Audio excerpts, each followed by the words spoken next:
to discuss or in public opinion on certain films. But my question is, how is Cambodia receiving Cambodian Son? Or when is the screening, and how is it taking place? Because we all seen how you guys was putting together like the fundraising for you to go to London and everything like that, right? So is the government for you guys, against you guys, and how is the people there receiving it? Because I was literally there in 2003, 2002 when KK was just there, and he hasn't created, yeah, it's Tiny Toons, everything like that. But I was there since day one, and I was there at Berkeley to fundraise for deportees when you guys was there and not receiving anything. And I want to follow up on that. For the last 10, 15 years, I want to see how Cambodia is receiving you, not as a deportees, but as a Cambodian citizen, Cambodian born. But I can't say that because how are they receiving you? That's my question. Thank you. Interesting because last night, I was at a bar and local Cambodian guy, he ended up speaking to me in English. I was really surprised at his command of the English language and his understanding of it as well. But he was born and raised there, and basically, he was a street kid at one point in time, and until he started to educate himself and started to really take on the English language and really try to make a better life for himself. But he started asking me questions, started asking me about my life and why I'm here, what am I doing here, and I'm a pretty open guy. I always try to be honest, forward, and try not to hide anything, because I really can't hide anything because of my tattoo. So it's like automatically, it's like who are you? What are you? Are you Cambodian? Mostly people say like oh, are you Filipino? But sometimes if I don't want to answer or something like that, yes, I am Filipino, and I talk Khmer, and they're like, oh, you're Khmer so well, and I'm like, yeah, I learned. That's to joke around with the people, but I tell them I'm Khmer, and what's interesting is that I think they get the grasp of it, like Cambodia, I think deals with a lot of shame. I think shame, it holds us back from forgiving each other, forgiving one another. When you think about Cambodia, and you think about the older heads out here, almost in a sense of history and being ashamed of that history of us at one point in time wanting to kill each other, wanting to just basically exterminate each other. So in that sense, when they hear about my story, I try to always explain that kindness and compassion is sympathy and pity without empathy. The understanding of being able to take one shoes out of your own shoes and place it within another's shoes. So with that said, it's that dialogue of once they hear the story and say they could be me and I could be them. And I try to explain to them I didn't choose to leave. But imagine if you're in my place and I never left. I could be you, and you could have made the choices that I made. So in that sense, they get it. They understand that there's so much more to what had happened. The repercussions of what happened in Cambodia in 1975, or even stemming back to the bombings in Vietnam War, the carpet bombings.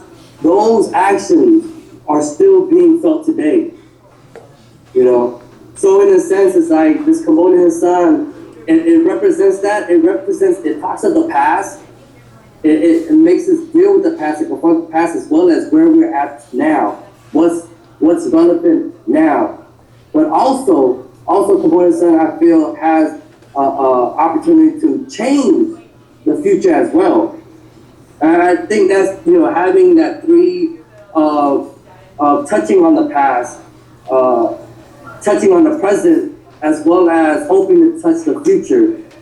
And I think the Cambodian people right now is so amazing because I'm getting confronted and getting like talked to. A lot of Cambodian locals are knowing me as well, and So I'm working with one individual. I'm working with now. is there a bond? You can say he's a pupil of mine. Is there a bond? He came up to me and he said, "Man, I've never heard a spoken word. I never, I came across this story and wow, bong, like it's amazing, And now he's into spoken word. He's writing. I'm getting him to perform. He's getting a lot more confident. And because Cambodia is full of stories, and what spoken word has done, poetry has done, what I've brought out here that I can see happening is that a lot of Cambodian youth, a lot of Cambodians out here wants to share their story, wants to get past to that forgiveness of healing. The other thing is there a bond between the exiles, the people that's being deported there now? Is there a refuge that's created by the government of Cambodia? Because again, when I was there, you guys were sent into Kosal, like a prison camp, right?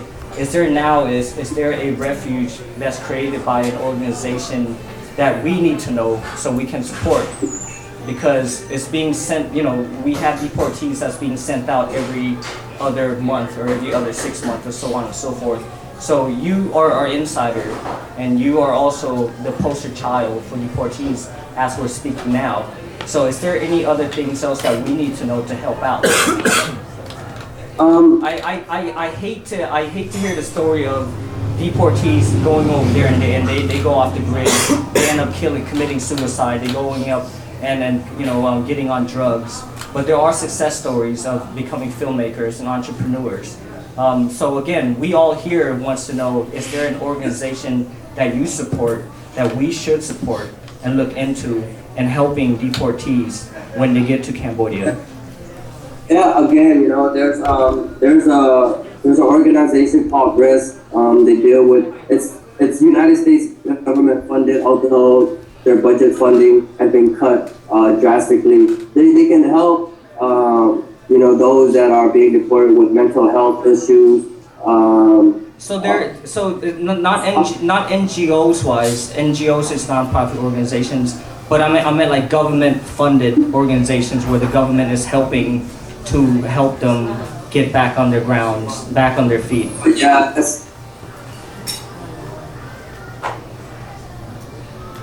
See what you did, Patch? Politic, man. Politic.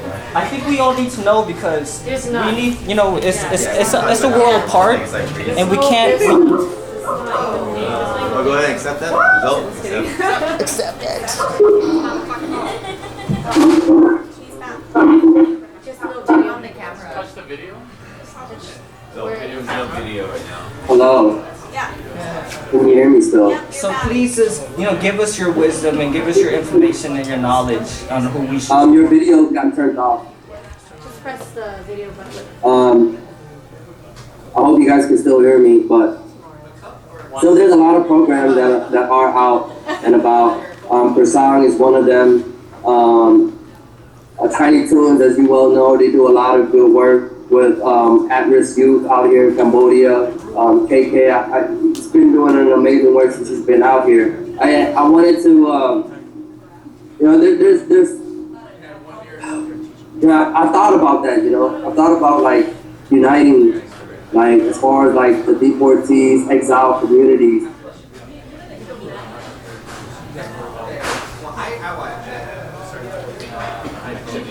I think we need. What that is that you have a fluctuation of guys that are doing good, and then there's a fluctuation of guys that aren't doing so good. So what happens is the danger of that is having them both come together and hoping that the good guys will bring the guys that aren't doing so good up. But Just turn off the video. At least we can hear him. trying to do good, it's so easy to fall back into what we know. It's so easy to fall back into the traps of that mentality, of giving up and just like, oh man, it's too hard,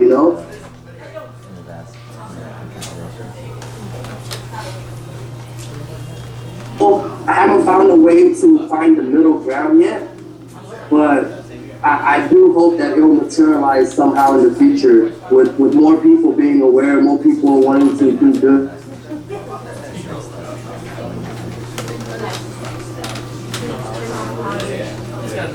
As of now, I know there's a lot of guys that are doing good. There's a lot of guys that aren't doing so great. You know, you get both sides, and you know, I tell the guys that I know.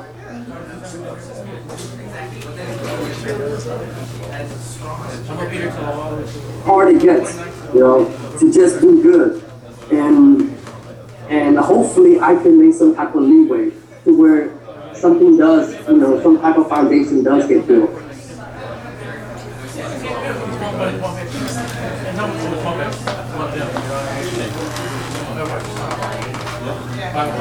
So Kosal, we're having like a little technical difficulty. Yeah. The power outage, there's a power outage out here.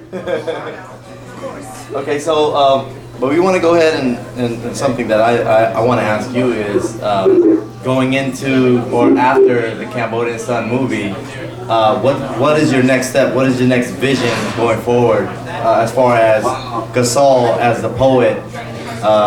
And yeah, so if you can answer that.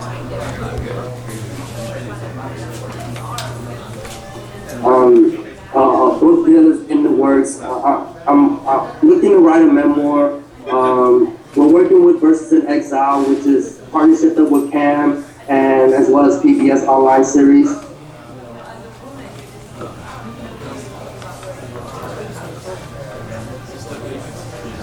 Almost Cambodian Son, trying to push the envelope on storytelling, the art of storytelling.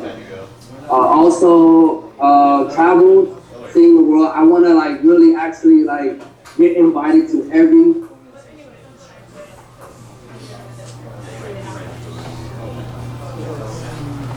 in all these countries that's invited me back, right? And then and tell them, say, hey, look, help me, help you feel safe. Okay, what do you want me to do? You want me to wear ankle bracelets?